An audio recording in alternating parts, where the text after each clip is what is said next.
And this last function would be a multiple choice type function, or multiple choice type problem, and that they're short answer questions, and it'd also be a no calculator.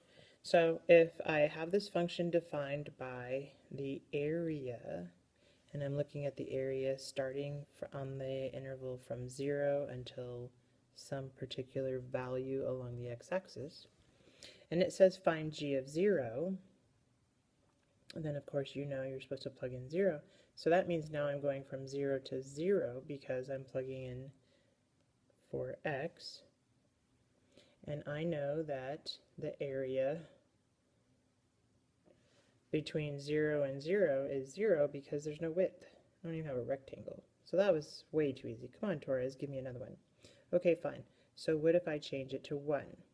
So now you're looking at the area from 0 to 1, and if I look at the curve, between the curve and the x-axis, from 0 to 1, I would just have that little itty-bitty triangle. So 1/2 base times height would give me an area of 1/2. And then if I look at the third one, g of 2, of course this time it would be from 0 to 2. And again, if I look at the curve and the stuff between the curve and the x-axis, so now I'm keeping the orange, but I'm adding the additional pink, except that pink triangle is the same as the orange triangle.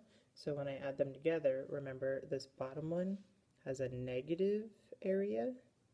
Well, that top one had a positive area, and so they'll cancel each other out.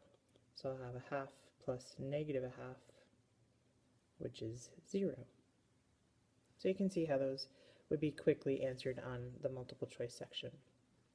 And then it wants to know for what values does my area have a maximum or a minimum.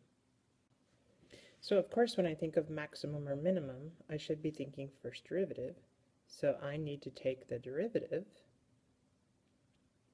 and so on the right hand side I'm going to write it in front of the integral, which is what we've been doing in these notes. And I go, oh my gosh, this looks like it's going to follow my rule for fundamental theorem. I have the constant on bottom, x on top, so g prime is going to be f of x. And so remember, when I'm taking first derivative, if I want to figure out maximums and minimums, I set it equal to 0. So my first derivative is just f of x, and I'll set it equal to 0. So this is what I want to know. When does f of x equal 0? Well, keep in mind, it told me f is the function graphed below. So I need to check, when is the function equal to 0? Well, it's equal to 0 here, here, and here. So I would have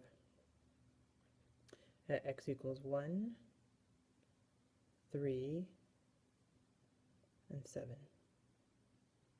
And then last but not least, when is it increasing? Well, of course, that has to do with when my first derivative is positive. Well, my first derivative was f of x. So when is f of x positive? Because I'll know it's increasing. And so I go back and I check, where is it positive? Well, it's positive everywhere it's above the x-axis. So that would be from 0 to 1 and 3 to 7.